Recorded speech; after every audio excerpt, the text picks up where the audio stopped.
This episode is one of those that just sneaks up on you. You know beforehand that it's going to be a good chat because you're dealing with someone who has had a pretty solid level of success in life. Well, you don't realize what kind of gifts are really going to come at you.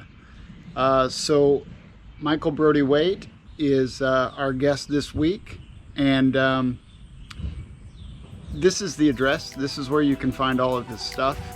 I don't want to steal his thunder by trying to give some sort of introduction. Let's just get into this one. This is good stuff. Enjoy.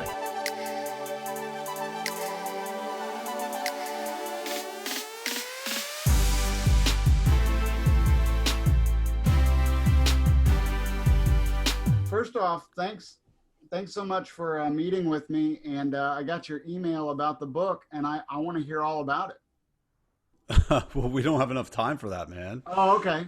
I want to Have you I want to hear have a you little bit about it. have you seen my TED Talk? Hi, I'm Mike and I'm an addict.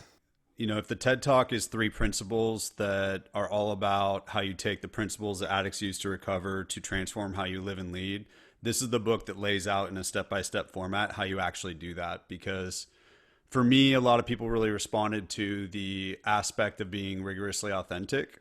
But in today's world, I think we have a lot of fantasy and inspiration around authenticity. We don't have a lot of reality. And for me, it really comes down to, we're telling people, stop being inauthentic, stop wearing a mask, stop hiding yourself.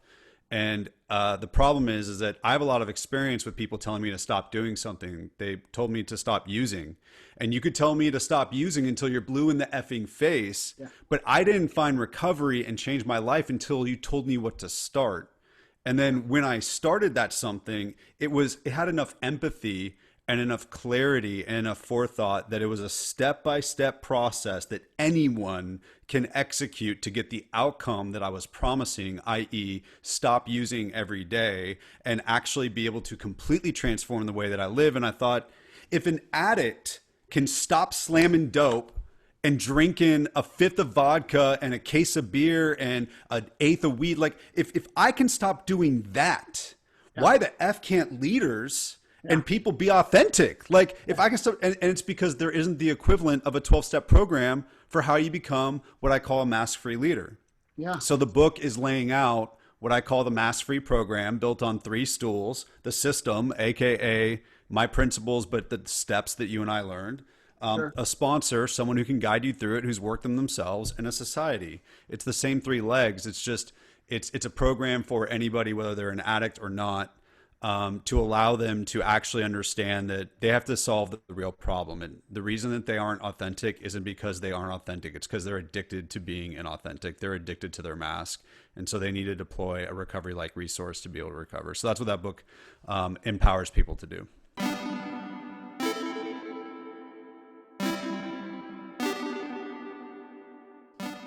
The primary purpose of the book is to show recovering addicts that they have a skill set that every MBA person doesn't have that makes them better. And then secondly, to equip everybody that isn't in recovery or an addict with, I'm doing for the normies what Bill Wilson did for us. Wow. He stripped out the religion and the Oxford group from the 12 steps. I know he didn't do it alone, but just for convenience sake, we'll say him. Sure. And he made old concepts accessible in a highly relevant way through empathy. And so the first thing is, I want every recovering person to know that they are Wolverine and they have these huge fucking claws that most normies wish they had.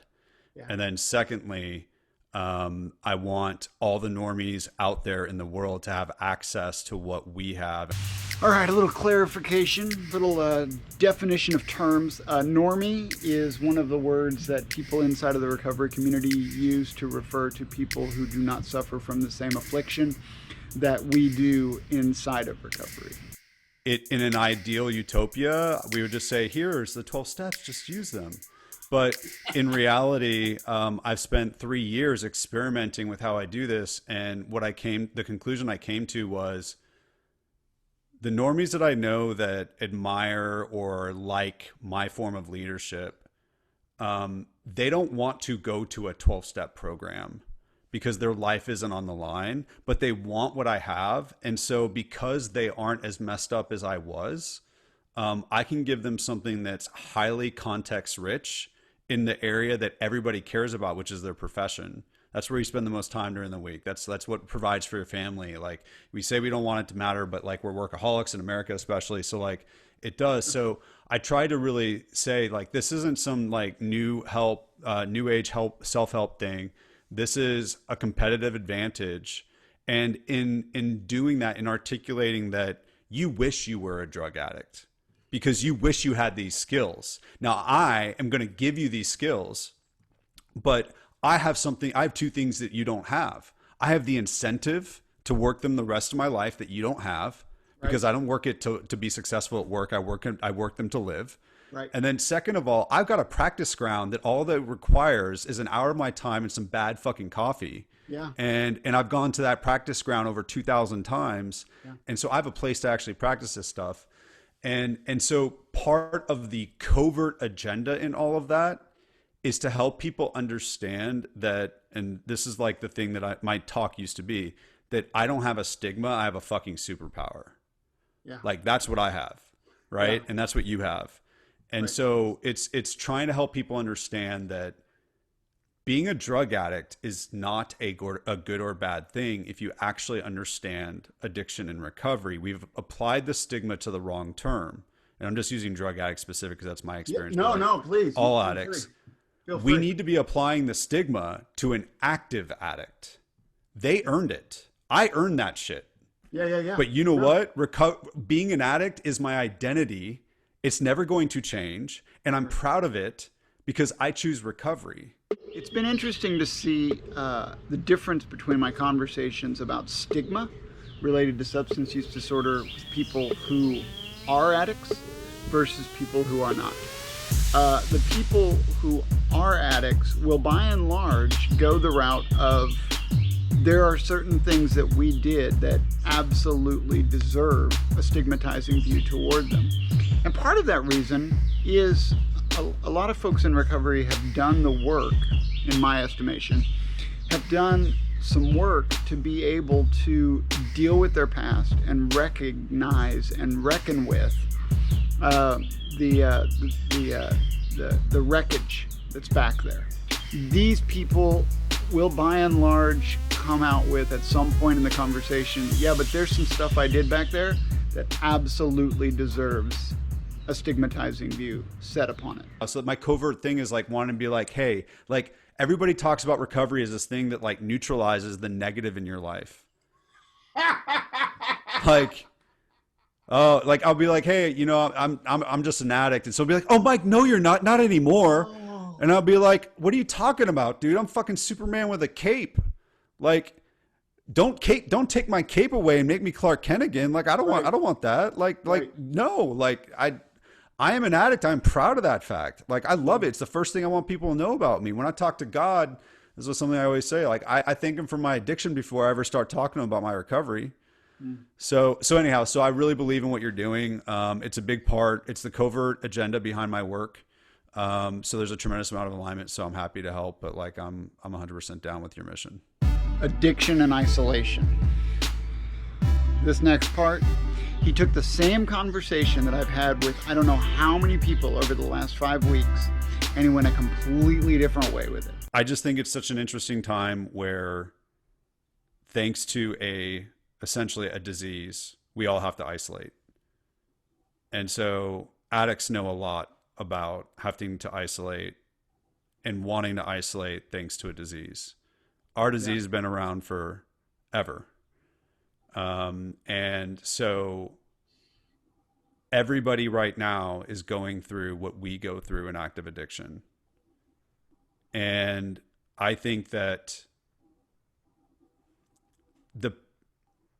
the principles that we learn to recover have never been more important for everyone to potentially practice now that they're going through a very similar thing. Because like, if you boil down, one of the things that we learn is you cannot connect with others unless you show them your true self. Yeah. And we go into, and so recovering addicts and alcoholics and any other type of a behavioral addiction, whatever, any kind of addiction, the reason that we're willing to show our true selves is because we're so desperate. And we're tired of the consequences. But what happens is we're able to gain a level of connection with others by showing our true selves. And then we're able to actually grow and change who we are to meet the challenges of our lives in a way that most people don't get to experience, because most people are hiding who they are. And so in a time where we are all isolated and using technology, I mean, you and I are doing this over Zoom, and there is a checkbox in Zoom where I could have the touch-up feature that changes how I look. The touch-up feature. Come on. We have the opportunity to present ourselves any which way that we want, and as a result, hide our pain, hide our challenges, hide our fears, hide our whatever.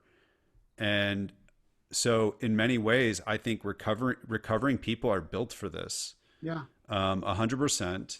And so like for me, practically speaking, like as an addict, I've had to learn how to do this thing called recovery, being forced into a state that feeds my disease.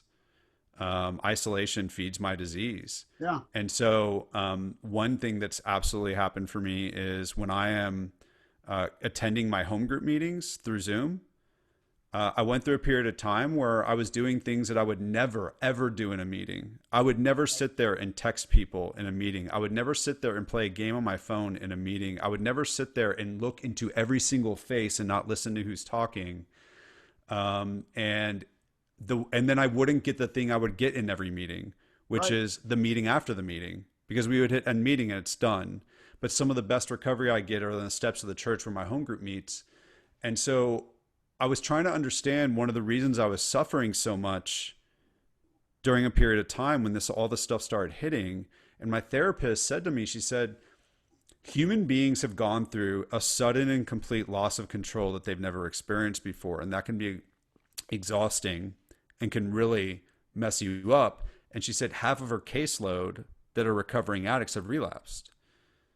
And she said, I know you well enough to know your recovery to know that you haven't relapsed, but I know you're struggling right now. How is your recovery? And that's when it hit me that I was checking the box on hitting to my home group. Yeah. But it was a 2-dimensional home group. Yeah. And I wasn't getting all the goodness of, so I had to make a bunch of very specific modifications. I had to go into full speaker view so I could just look at the person that's talking. I had to schedule a meeting after a meeting with my next friend or my friend that's in the meeting that I normally would talk to. And number 3, I had to do it on my phone so I didn't fuck with my phone. Nice. Like I carried my message into a treatment center through Zoom and I couldn't see or hear them. And that was like a trip, and that was weird. No, yeah, because there's no feedback. There's no connection. Oh, yeah. So I my heart goes out to the newcomer, because this is a really interesting and hard time, I think, to get into recovery. But I also know that there were, for the people that got sober, got clean in the 40s or 50s, there were a lot of things that they didn't have that we have today. So I know that people can make it through. Well, there you have it. Another episode of Sober Social Distancing is in the books. It's done. You have enjoyed it with us. I thank you for watching. We're going to continue these as we plan for next steps for the documentary. We've got some announcements coming very soon related to Stigma, the documentary that we are working on about the stigmatizing views associated with people who have substance use disorder. So, yeah, looking forward to that, and see you next week with another conversation on the Sober Social Distancing series. That sounds so official. All right. Have a good day.